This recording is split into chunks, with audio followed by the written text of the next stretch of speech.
sommes sur l'interview de Coin Environnement sur le stand de World Efficiency. Comment et pourquoi vous proposez vos solutions pour le climat? Quelle est l'offre de Coin exactement? Donc Coin Environnement a développé un process destiné particulièrement au monde rural pour les pays émergents.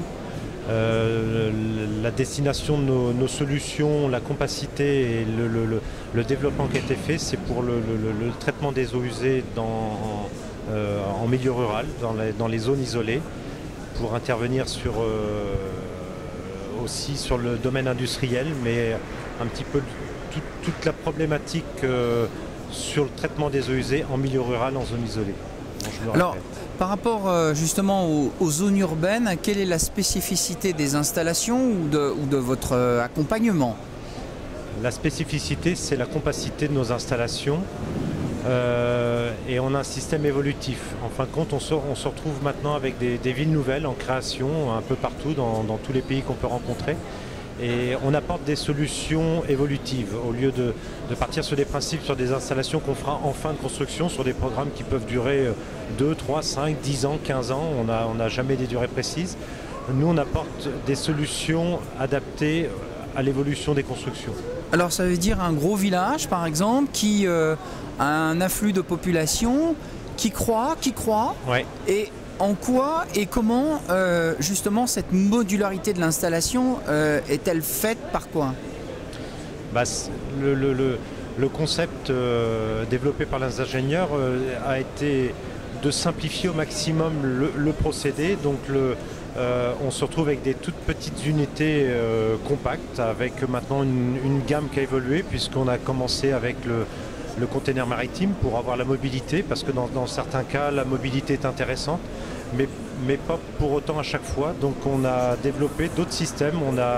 Maintenant on peut aussi bien se retrouver dans une structure bois, une structure en polyester, et on a encore d'autres idées pour simplifier encore. Et un point important en fin de compte, c'est le prix. Le prix d'investissement du coût de l'unité est très important, donc on est très attaché à ça. Et le fait de pouvoir multiplier l'offre laisse au choix plus de choix au client. C'est à lui de choisir la structure la plus adaptée, celle qu'il souhaite. Alors, si on veut essayer de faire un calibrage, je dirais grossier, hein, parce que c'est évidemment, j'imagine, très technique, mais vous partez de quel volume de traitement jusqu'à quel volume de traitement et grosso modo pour quelle échelle de prix? Pour quelle échelle de prix? En termes de volume, on part à partir de 250 équivalents habitants. On peut descendre un peu en dessous, mais bon, après faut qu'il y ait une vraie compétitivité, un vrai intérêt, mais on communique sur du 50 équivalents habitants jusqu'à 2000 équivalents habitants en moyenne. On peut aller au-delà, bien évidemment, parce que les structures, on peut ou les doubler ou les faire évoluer, donc on peut très facilement arriver à 4, 6000, pourquoi pas. En termes de prix, les prix de départ, de mémoire, les petites unités les moins chères, les prix de départ usine d'Europe, c'est 150 000 euros. Jusqu'à 600, 700 000 euros, enfin ça dépend de la multiplicité. Le prix avec lequel on communique depuis le mois d'octobre, c'est 140 euros par équivalent habitant. C'est en moyenne ça. Enfin, on a une fourchette. C'est ce l'idée, c'est on a une 2000 équivalents habitants à partir de 280 000 euros. Parfait, très bien. Vous avez bien sûr, en tant qu'adhérent du Club ADEME International, oui, une stratégie export. Qui visez-vous? Quels sont les pays sur lesquels vous avez vraiment envie de vous développer ou sur lesquels vous avez tout simplement des demandes fortes? C'est qui? Donc oui, on est membre du Club ADEME International depuis bien longtemps et c'est un grand plus pour nous parce que l'ADEME est une vraie référence au niveau international sur l'ensemble des salons auxquels on a pu participer. Le public, c'est les collectivités locales dans un premier temps, mais les industries, toutes les industries, les petites industries isolées qui sont totalement dépourvues de traitement d'eau ou qui sont totalement dépourvues de tout type de traitement, de tout type de déchets. Donc il y a un vrai chemin à faire. Donc les industriels, on peut les accompagner.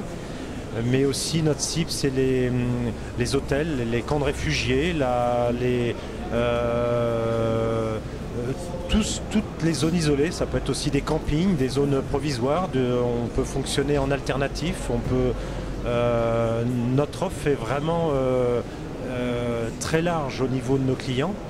Après, comment dirais-je, au niveau des pays, en fin de compte, on a une grosse sollicitation. Ça fait 3 ans qu'on fait beaucoup de salons, on rencontre énormément de gens. Donc oui.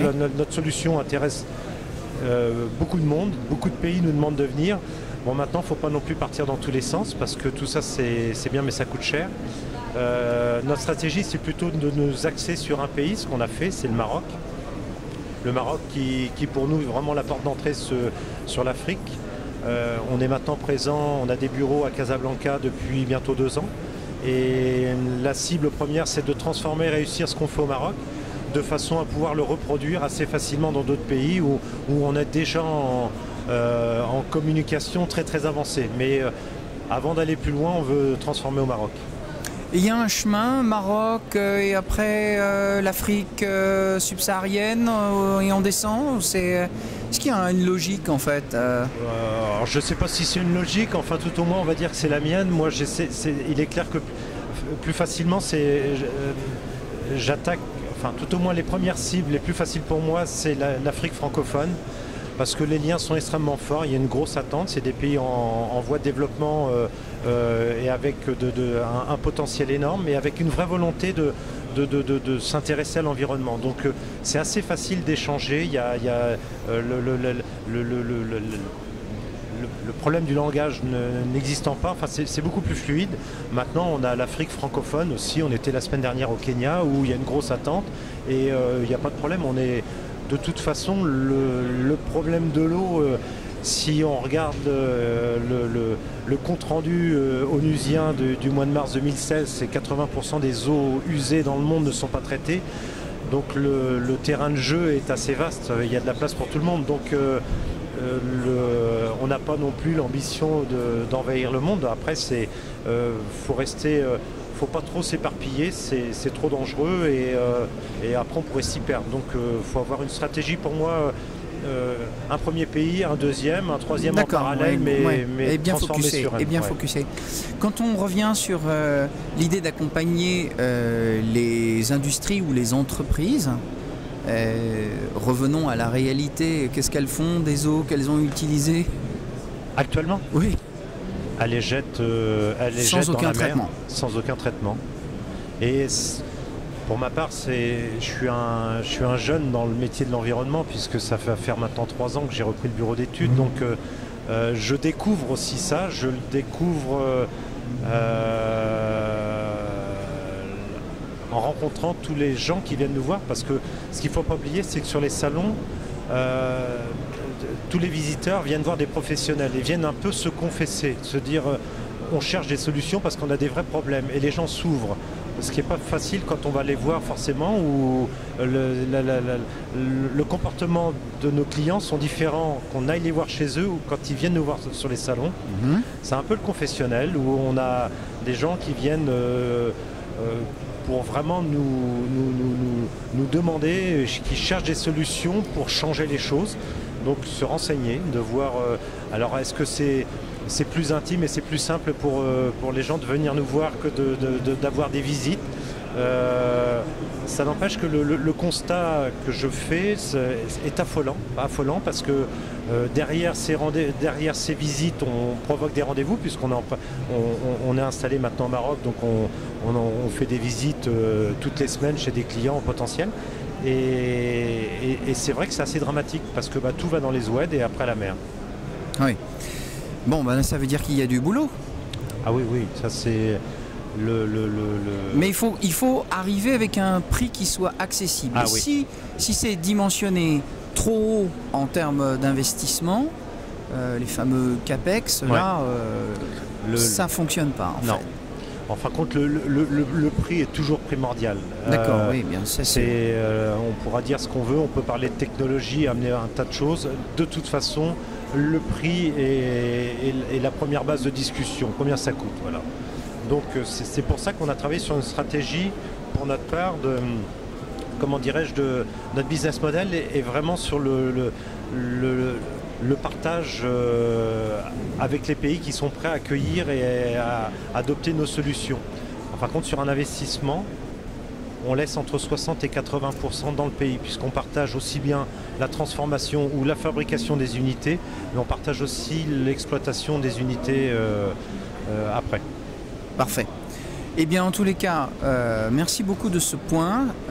Et puis, bonne continuation à Coin Environnement. Et merci au nom du Club ADEME, en tous les cas, du Club ADEME International. Merci beaucoup. Merci beaucoup. À bientôt.